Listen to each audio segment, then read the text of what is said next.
Welcome to H today. Srikakulam నగరంలో diarrhoea నియంత్రణకు ప్రత్యేక చర్యలు తీసుకుంటున్నట్లు ఎమ్మెల్యేలు గోండు శంకర్ చెప్పారు. మున్సిపల్ కార్పొరేషన్ కార్యాలయంలో మీడియాతో మాట్లాడారు. తాగునీటికి ఇబ్బందులు లేకుండా ట్యాంకుల ద్వారా సరఫరా చేస్తున్నట్లు చెప్పారు. బాధితులకు మెరుగైన వైద్య సేవలు అందిస్తున్నట్లు వెల్లడించారు. డ్రైవరు చనిపోవడం జరిగింది. ఆయనకి డిహైడ్రేషన్ వచ్చి ఆయనకి విరోచనాలు వాంతులు వచ్చాయి, డయేరియా వచ్చింది. తర్వాత ఇవన్నీ తగ్గిపోయి బాగా అయిపోయింది. డిశ్చార్జ్ చేద్దాం అనుకునేసరికి లివర్ ఒకటి అలాగే కిడ్నీ ఒకటి మల్టీ ఆర్గానిక్ డిసీజ్ ఒకటి అటాక్ అయినందువల్ల అనుకోకుండా సడన్గా ఆయన ఓవర్ ఆల్కహాలిక్ ఇవన్నీ ఉన్నందువల్ల ఆయన చనిపోవడం జరిగింది. దీన్ని కూడా మనం డయేరియా కిందే పరిగణించి గౌరవ ముఖ్యమంత్రి వర్యులు క్యాబినెట్లో విషయం తెలుసుకొని తక్షణమే స్పందించి వారికి ఎక్స్గ్రేషియా కింద 10 లక్షలు ఇమ్మని ఆదేశాలు ఇవ్వడం జరిగింది. వెంటనే గౌరవ ఇన్ఛార్జి మంత్రి గారు, అలాగే లోకేష్ అన్న గారు, మానవ వనరుల శాఖ మంత్రి గారు, అలాగే కేంద్ర మంత్రి గారు, రాష్ట్ర మంత్రి అచ్చెన్నాయుడు గారు, రామ్మోహన్ నాయుడు గారు, అందరూ కలెక్టర్ అందరూ వెంటనే మాకు ఇన్స్ట్రక్షన్ ఇవ్వడం అయింది. అలాగే మున్సిపల్ శాఖ మంత్రి నారాయణ గారు వెంటనే క్యాబినెట్లో ముఖ్యమంత్రి గారి ఆదేశానుసారం నేను అప్పటికే అసెంబ్లీ అయిన వెంటనే బయలుదేరి రాత్రి 10 గంటలకే శ్రీకాకుళం చేరుకొని గౌరవ కలెక్టర్ గారి ద్వారా వారికి 10 లక్షల రూపాయల చెక్కు కూడా అందించేయడం జరిగింది. గౌరవ కలెక్టర్ గారు ఇక్కడ మున్సిపాలిటీకి స్పెషల్ ఆఫీసర్ కూడాను ఆయన వెంటనే స్పందించి కమిషనర్ గారు కూడా మొన్న కొత్తగా వచ్చి 15 రోజులు అయినప్పటికి కూడా ఆయన కూడా ఎంతో బాధ్యతాయుతంగా ఈ మధ్యకాలంలో ఆయన వచ్చిన తర్వాత కూడా శానిటేషన్ చాలా డెవలప్ అయింది. వెంటనే డిఎంఎండ్హెచ్ఓ గారు కానీ అలాగే జీజీహెచ్ సూపరింటెండెంట్ గారిని అలర్ట్ చేశాం. అక్కడ జెమ్స్ వాళ్ళు 1000 బెడ్లు రెడీ చేసి ఉంచారు. అలాగే సూపర్ స్పెషాలిటీ వార్డు అంతా కూడా జీజీహెచ్లో మనం ఈ డయేరియా కేసుల కోసం వాడుకొని ఉంచాం. కిమ్స్లో మొత్తం ఒక ఫ్లోర్ ఏదైతే కిడ్నీలకు సంబంధించిన వ్యాధిగ్రస్తులు ఉన్న ఫ్లోర్ ఖాళీ చేసి దాన్ని కూడా డయేరియాకి ఉంచడం జరిగింది. మొత్తం అప్రమత్తమయ్యి ప్రతి ఇంటిని డోర్ టు డోర్ వదలకుండా మనం సర్వే చేసి కొద్దిపాటి అనుమానం ఉన్న వాళ్ళని కూడా లిఫ్ట్ చేస్తే 64 మంది అయ్యారు, 69 మంది అయ్యారు. మొత్తం అందరినీ లిఫ్ట్ చేస్తే ఇక మిగతా 3 లక్షల మందిలో అక్కడక్కడ లూజ్ మోషన్స్ ఉండేవాళ్ళు విశాఖ ఏ కాలనీలో ఒకటి వచ్చింది, అలాగే అరసవెల్లిలో ఒకటి వచ్చింది. ఇవన్నీ కూడా ప్రతి ఒక్కరు జనరల్గా ఫుడ్ పాయిజనింగ్ వల్ల ఇవన్నీ ఉంటాయి. ఈ మధ్యకాలంలో విపరీతమైన పెళ్ళిళ్ళు అవ్వడం, అలాగే ఫంక్షన్స్ అవ్వడం, తర్వాత త్రాగునీటిలో ప్రాబ్లం ఉండడం, అలాగే మున్సిపల్ వాటర్లో కూడా సప్లై వాటర్లో కూడా ప్రాబ్లం ఉందేమని దాన్ని తీసుకెళ్ళి మనం వెంటనే టెస్టింగ్ పంపించాం. ప్రిలిమినరీ రిపోర్టుల్లో ఏం ప్రాబ్లం లేదని వచ్చింది. అయినా ఇంకా కల్చర్ రిపోర్టు 72 గంటల్లో రావాల్సి ఉంది.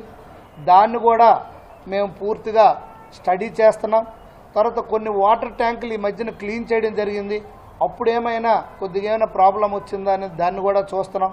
కొన్ని దగ్గరలో రెగ్యులర్గా రిపేర్లు అవుతూనే ఉంటాయి, లీకేజెస్ అవుతూనే ఉంటాయి. ఆ లీకేజెస్ని మనం అరెస్ట్ చేస్తూనే ఉంటాం, అది కామన్.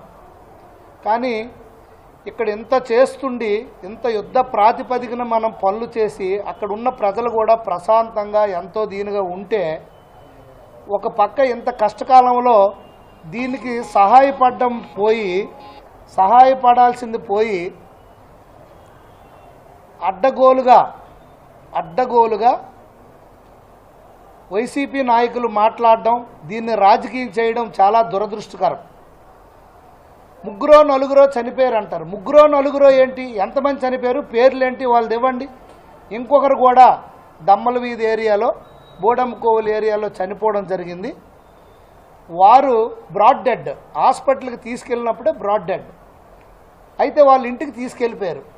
మళ్ళీ డౌట్ వచ్చి వాళ్ళు కూడా డయేరియా వల్ల చనిపోయారేమనే అనుమానంతో వారికి తీసుకొచ్చి మనం పోస్ట్ మార్టం చేయించిన పరిస్థితి. ఎందుకు పోస్ట్ మార్టం చేస్తే డయేరియా వల్లే కానీ ఎఫెక్ట్ అయ్యి చనిపోయినట్లయితే వాళ్ళకు కూడా మనం ఈ ప్రభుత్వం తరపున ఇవ్వాల్సిన సహాయం ఇద్దామనే ఉద్దేశంతో రోజుకి ఎంతోమంది ఎక్కడెక్కడో చనిపోతారు. అవన్నీ మనం దీనికి ఆపాదించలేం కదా. నిజంగా డయేరియాతో చనిపోయిన వ్యక్తికి మాకు ఎంత చిత్తశుద్ధి ఉంది, ఈ ప్రభుత్వంకి ఎంత చిత్తశుద్ధి ఉంది, ఎన్డీఏ కూటమి ప్రభుత్వంకి, గౌరవ ముఖ్యమంత్రి వర్యులు ఎంత ఫాస్ట్గా రియాక్ట్ అయ్యారు, ఎంత తొందరగా నేను వచ్చాను, ఎంత ఫాస్ట్గా చెక్ వాళ్ళకి ఇచ్చామనేది మా చిత్తశుద్ధి ఎంత నిదర్శనం అనేది అదే.